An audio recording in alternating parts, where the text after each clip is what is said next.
And that's another one I teased Terry on. Dear people, I thought it was a cutesy song again.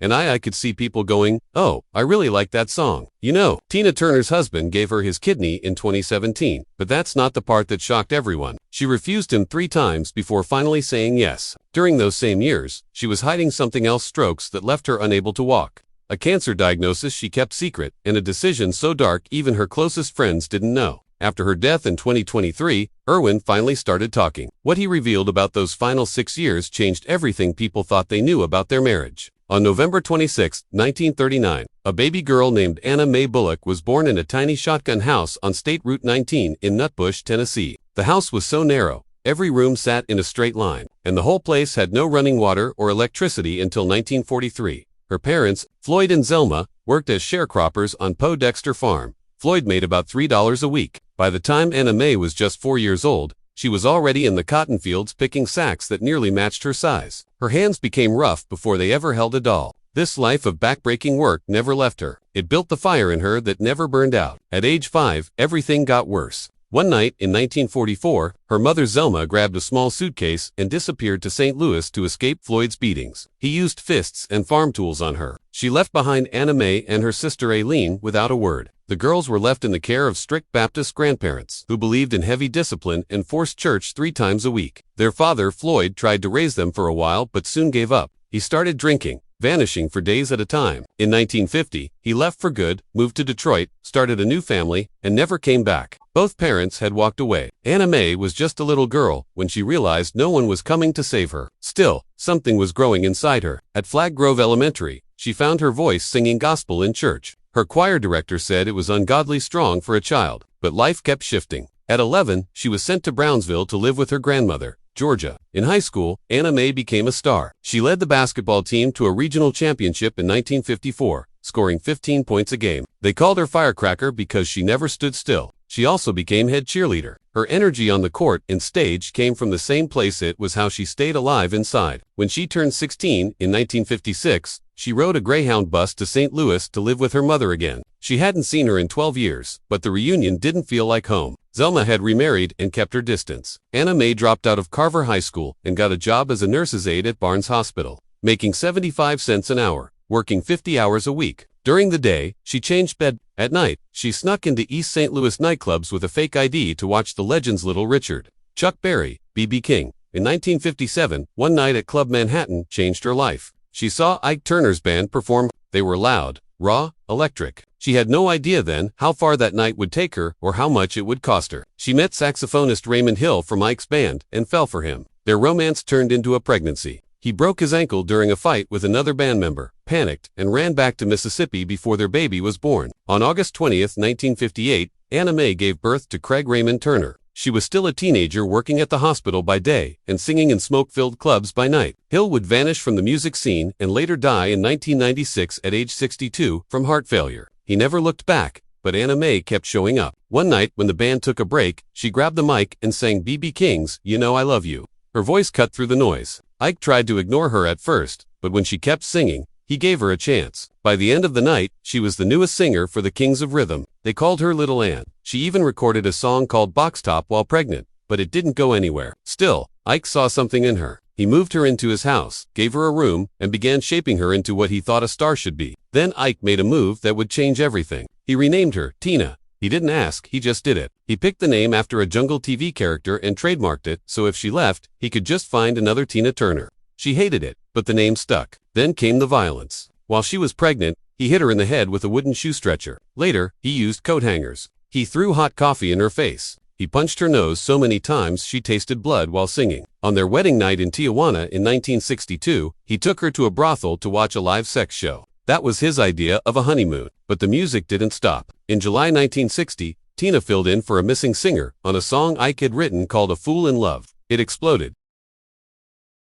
It hit number 2 on the R&B charts and number 27 on the pop charts. Within weeks, it sold 200,000 copies. Sue Records paid Ike $25,000 for it and told him, "Make that girl the star." On October 3, 1960, Tina went on national TV for the first time. 8 months pregnant with Ike's son, Ronnie, her belly showed, but her voice never wavered. By 1960, the Ike and Tina Turner Revue was born. They added backup singers called the Ike. They performed more than 300 shows a year. Crowds were wild. In 1961, 5,000 fans packed Kiel Auditorium in St. Louis. But Offstad Tina's life was a nightmare. Ike injected her with drugs to keep her energized for 20-minute dance routines. She was dizzy, shaking, but couldn't say no. He controlled everything: money, music, clothes. He gave her $50 a week while driving luxury cars and feeding his cocaine habit. It's Gonna Work Out Fine came out in 1961 and earned them a Grammy nomination. It reached number 14 on the pop charts and number 2 R&B. But behind the scenes, Ike made her sign a contract at gunpoint, giving him half of everything in full publishing rights. She made nothing while he made millions. Their 1962 album Dynamite sold 45,000 copies in a month and earned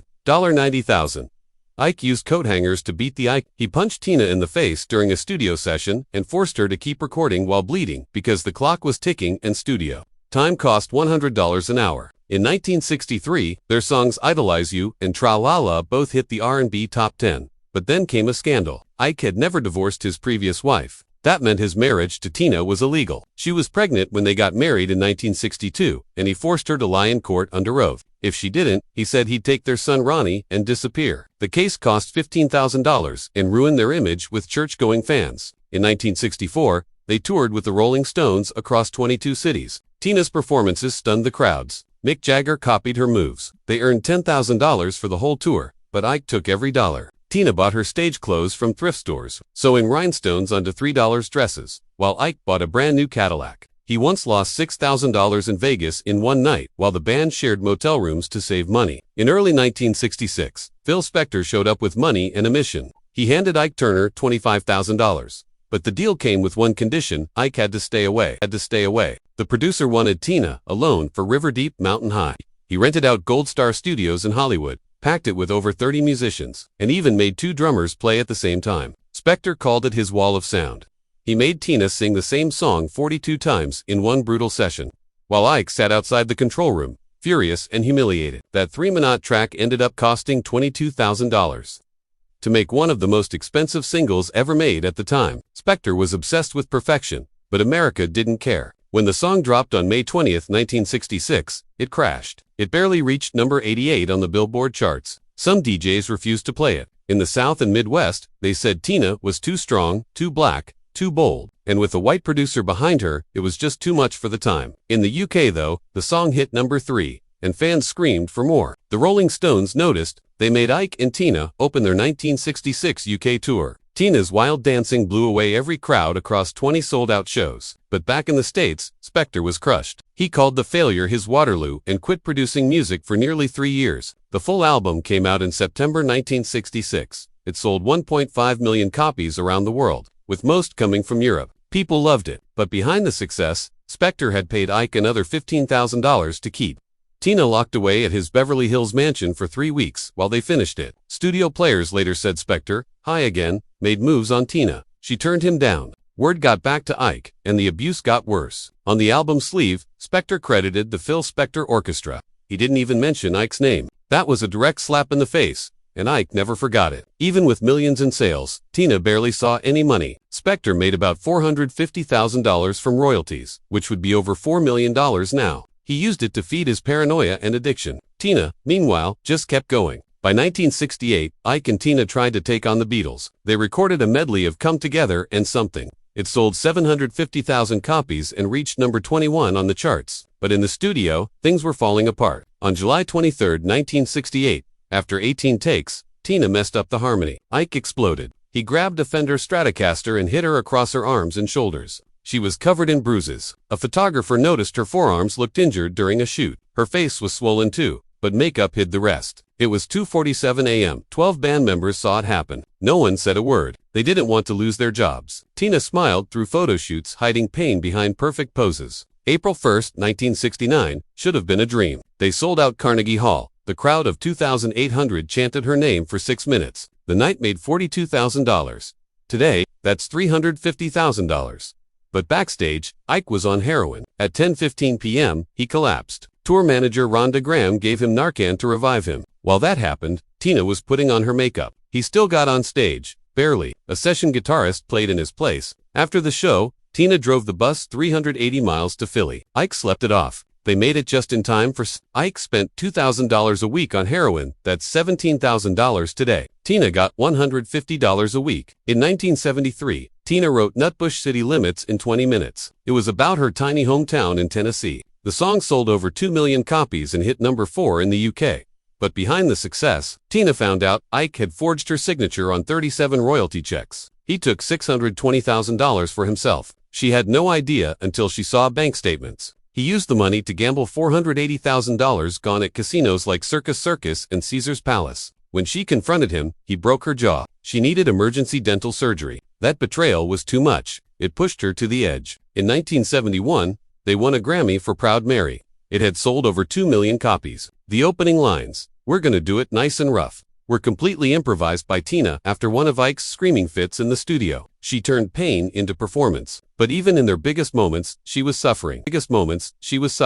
During their Vegas shows that same year, Ike raped her with a coat hanger because she refused to take cocaine before the show. Bleeding and broken, he still forced her on stage. Tina was rehearsing 14 hours a day. She fainted from exhaustion. Ike called her weak and ignored her pain. He stole $50,000 in advance money from the record label meant for musicians. Tina saw almost nothing. On stage, she was a star. Offstage, she was broke. They toured Europe in 1974, sold out shows in London, Paris, Amsterdam, made over $1 million.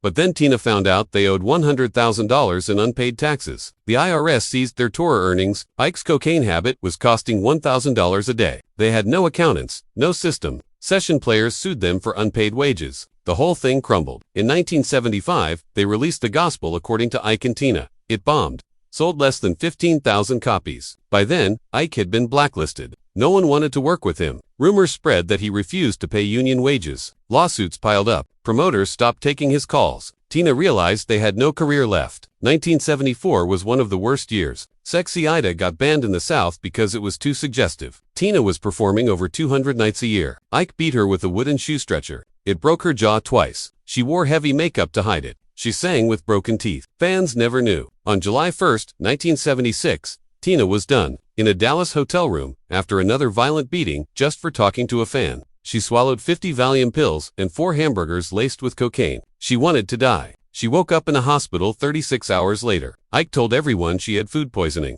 3 days later, he forced her back on stage. Her face was still swollen. That moment changed her. She realized death wasn't the way out. Escape was. At 2:47 a.m. on July 2, 1976, she ran. She wore a blood-stained white suit and sunglasses to hide the bruises. She had 36 cents and a mobile gas card. She hitchhiked to Los Angeles, slept in a friend's garage. Ike sent private investigators with $10,000 offers to find her. She filed for divorce on March 29, 1978. She left everything. She gave up $40 million in assets and took on $500,000 in IRS debt. All she kept was her name. It was worth it. In 1977, she told the world everything. Her book, Tina, sold 100,000 copies in the first month. It was raw. She talked about being burned with cigarettes, being beaten during pregnancy, being forced to ask permission to talk to band members. New girlfriends were forced to watch him beat her, to learn the rules. She got death threats. She hired bodyguards. But the book freed her. She signed with Capitol Records in 1979, got $75,000, most of which went to debt. Her first album sold only 12,000 copies. She sold rhinestones on her own costumes, performed in Vegas cabarets for $1,200 a week. Critics said she was washed up. She lived in her manager's spare room. At 40, she ate rice and beans, wore wigs to hide stress bald spots, and read brutal reviews, calling her desperate. In 1981, Ike kidnapped their son Ronnie, demanded $25,000. Tina paid in a gas station parking lot. The tour grossed $100,000. But she ended up $200,000 in debt. She had to set up her own equipment, travel in a rented van, and perform sick. Some nights, only 200 people showed up. By 1983, she was on food stamps, lived in a one-bedroom apartment in Sherman Oaks. She pawned costumes for grocery money, worked as a housekeeper. No one recognized her. She tried to rent studio time and got denied. She recorded demos in a garage. She chanted for hours every day. She believed something big was coming. And then it came. In 1983, she walked into the studio with 5 producers and a $150,000 budget. They made Private Dancer. The lead single, What's Love Got to Do With It, was passed on by others, but Tina made it hers. In 1984, she became the oldest female artist at 44 to hit #1 on the Billboard Hot 100. The song stayed on the charts for 26 weeks. The album sold 12 million copies. It had been expected to sell just 50,000. She recorded 30 songs in 2 weeks, 12 hours a day. Her blood pressure was dangerously high. She refused proper treatment. She took oxygen between takes. She was warned about a stroke. She kept going. The tour with Lionel Richie pulled in 1.5 million fans. One night in Chicago, she collapsed from exhaustion. Paramedics came, but her team kept it quiet. The next night, she was back on stage. At the 1985 Grammys, she won 3 awards. In the Private Dancer music video, she wore a plain black dress and cried on camera. The bar in the video looked like the life she'd escaped. It was all real. Capitol Records had almost scrapped the album. They thought she was too old. Then David Bowie heard the demos and told them she was the best talent in music. He threatened to leave the label if they didn't support her. They listened. He even sang with her on his next album. In 1985, Tina Turner stepped into the dusty, scorching world of Mad Max Beyond Thunderdome, and everything changed. Wearing a 15-pound chainmail outfit and sitting for 12-hour makeup sessions in the brutal Australian heat, she filmed for 3 relentless weeks. One scene, where she sat on a massive throne under the beating sun, caused her to pass out from dehydration. A medic rushed in, and the shoot had to be